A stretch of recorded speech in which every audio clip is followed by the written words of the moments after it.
యేసుని ప్రేమ ఛానల్కి స్వాగతం. దయచేసి ఈ ఛానల్ని లైక్ చేయండి, షేర్ చేయండి, సబ్స్క్రైబ్ చేయండి. తెలుగు డైలీ ఆడియో బైబిల్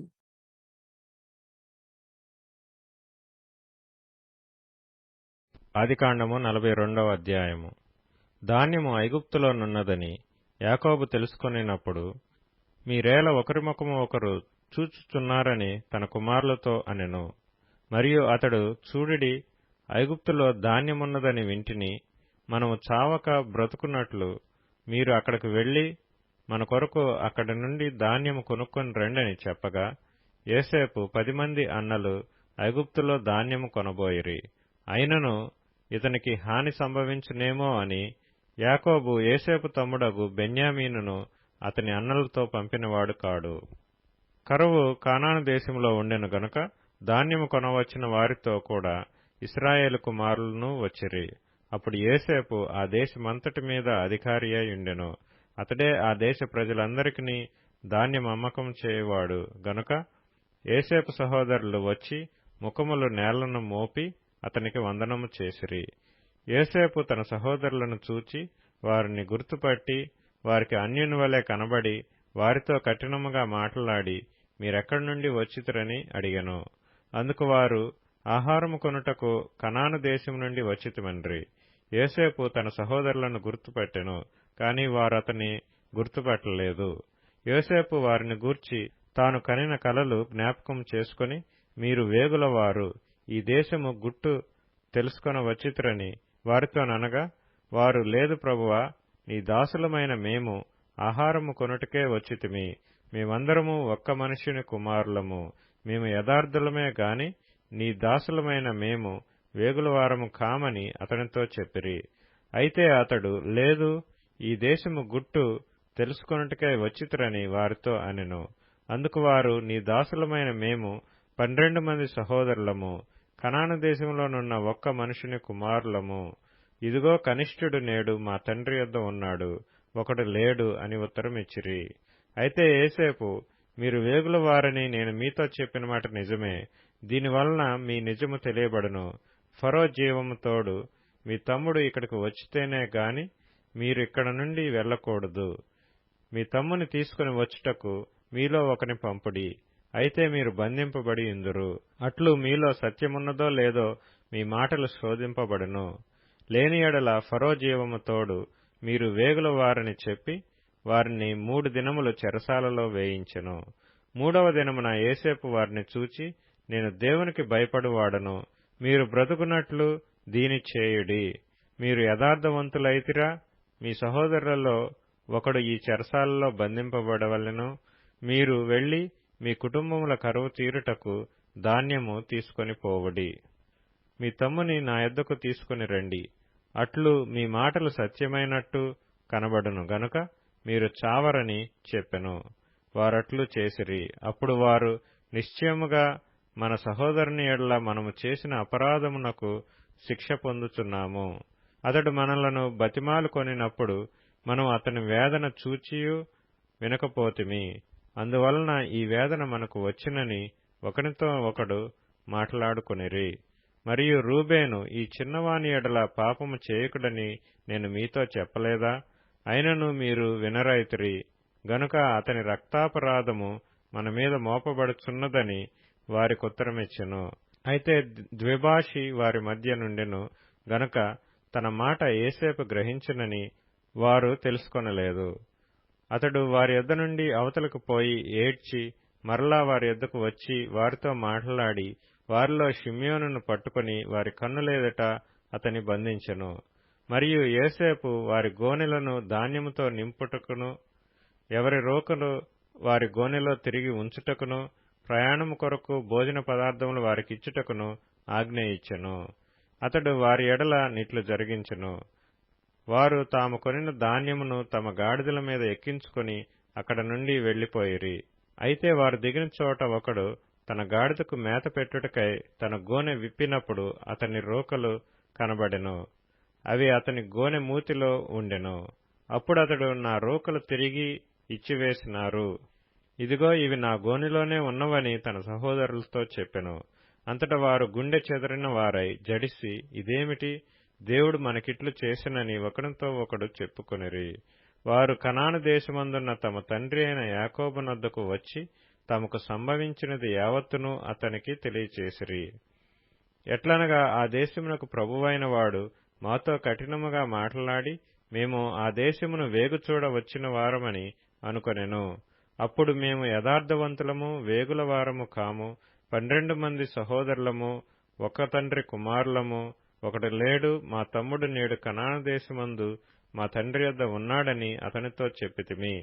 అందుకు ఆ దేశపు ప్రభువు, మమ్మను చూచి మీరు యథార్థవంతులని దీనివలన నేను తెలుసుకొందును.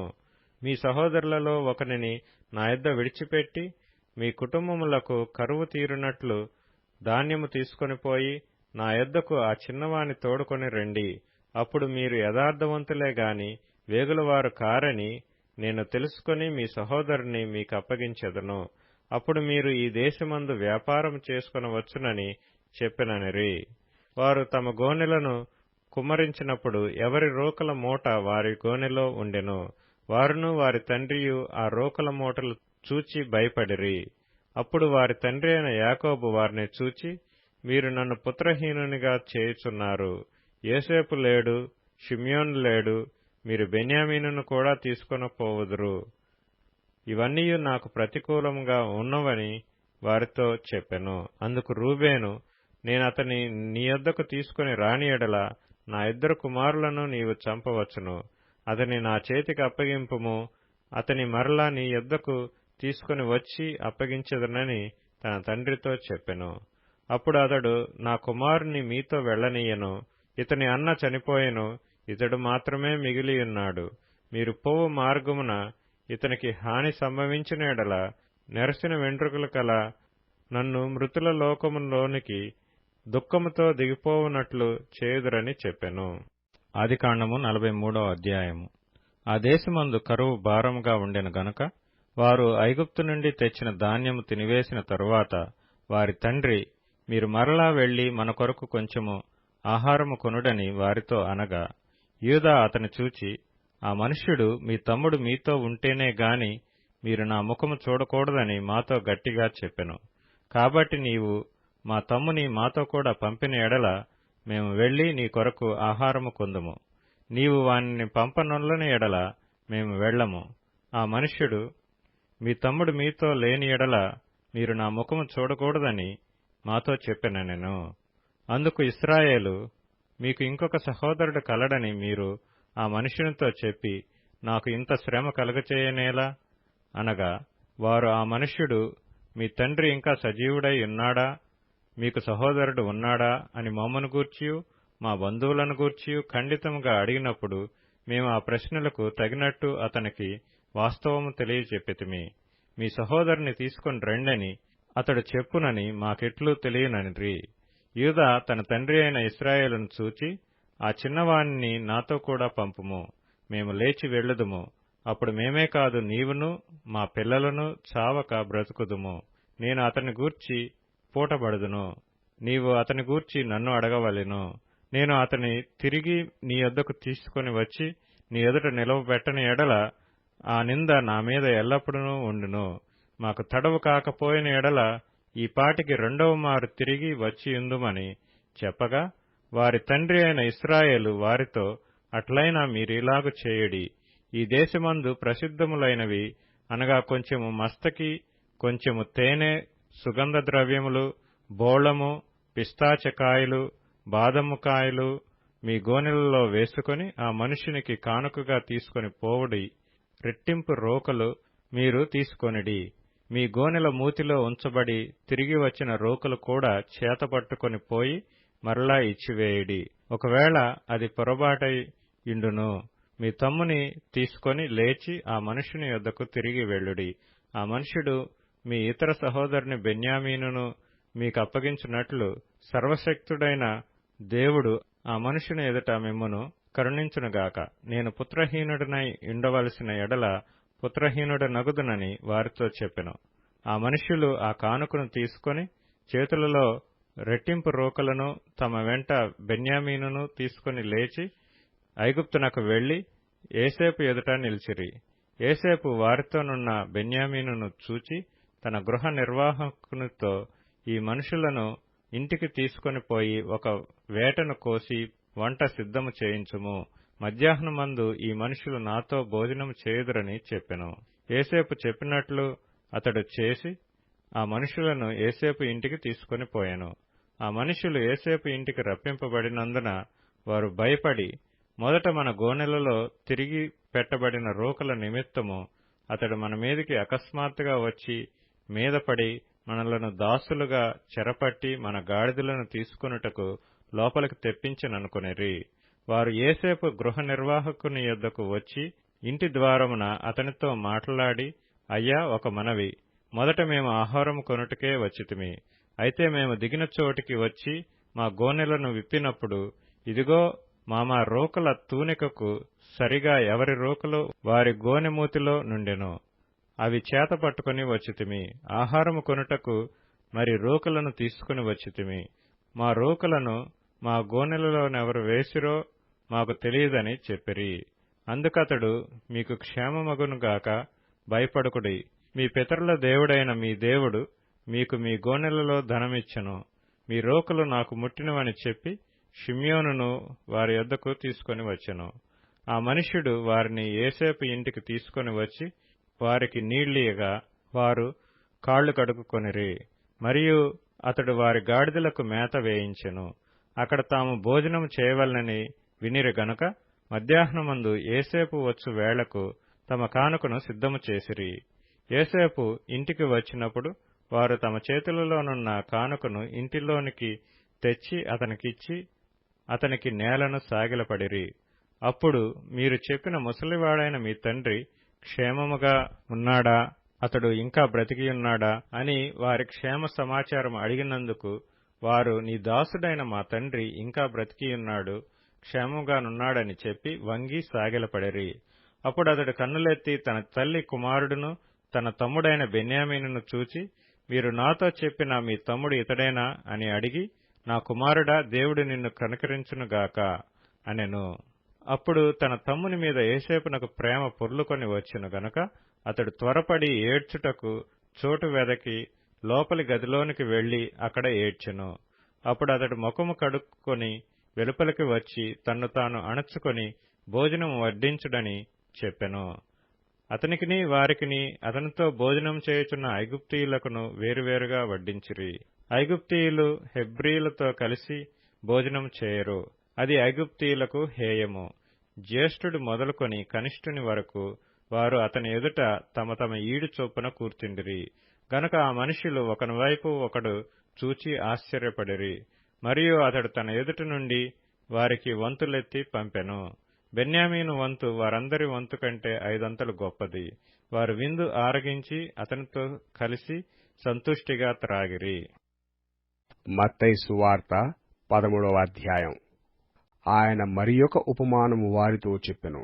పరలోక రాజ్యము ఒకడు తీసుకుని తన పొలములో విత్తిన ఆవగింజను పోలియున్నది. అది విత్తనములన్నిటిలోనూ చిన్నదే గాని పెరిగినప్పుడు కూర మొక్కలన్నిటిలో పెద్దదై ఆకాశ పక్షులు వచ్చి దాని కొమ్మలయందు నివసించునంత చెట్టగును. ఆయన మరియొక ఉపమానం వారితో చెప్పెను. పరలోక రాజ్యము ఒక స్త్రీ తీసుకొని పిండి అంతయు పులిసి పొంగు వరకు 3 కొంచెముల పిండిలో దాచిపెట్టిన పుల్లని పిండిని పోలియున్నది.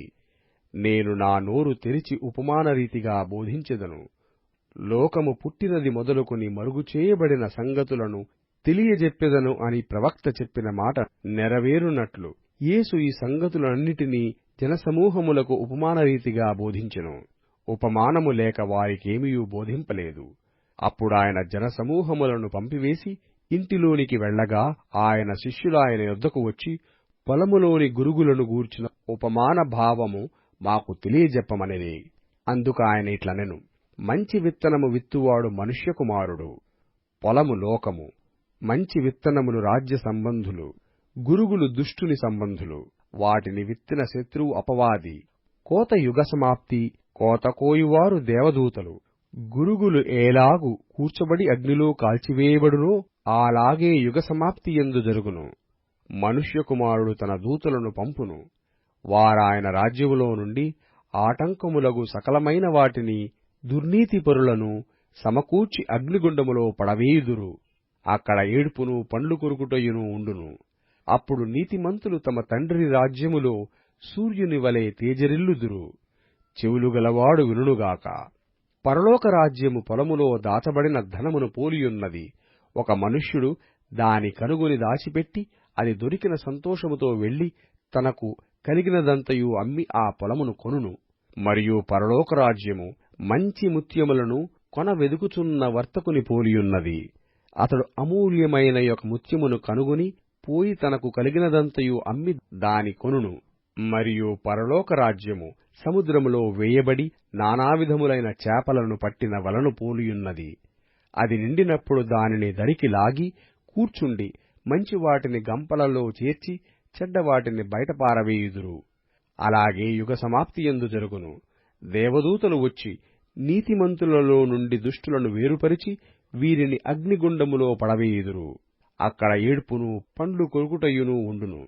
వీటినన్నిటినీ మీరు గ్రహించితిరా అని వారిని అడుగగా వారు గ్రహించితిమనిరి. ఆయన అందువలన పరలోక రాజ్యములో శిష్యుడుగా చేరిన ప్రతి శాస్త్రియు తన ధన నిధిలో నుండి క్రొత్త పదార్థములను పాత పదార్థములను వెలుపలికి తెచ్చు ఇంటి యజమానుని పోలియున్నాడని వారితో చెప్పెను.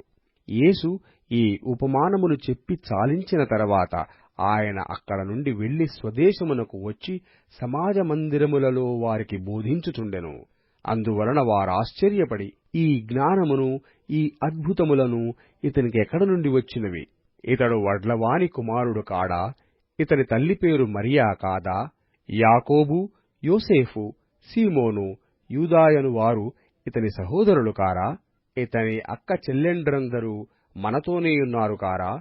ఇతనికి ఈ కార్యములన్నీయు ఎక్కడ నుండి వచ్చినని చెప్పుకొని ఆయన విషయమై అభ్యంతరపడిరి. అయితే యేసు ప్రవక్త తన దేశములోనూ తన ఇంటను తప్ప మరి ఎక్కడనైనను ఘనహీనుడు కాడని వారితో చెప్పెను. వారి అవిశ్వాసమును బట్టి ఆయన అక్కడ అనేకమైన అద్భుతములు చేయలేదు. దయచేసి ఈ ఛానల్ని లైక్ చేయండి, షేర్ చేయండి, సబ్స్క్రైబ్ చేయండి.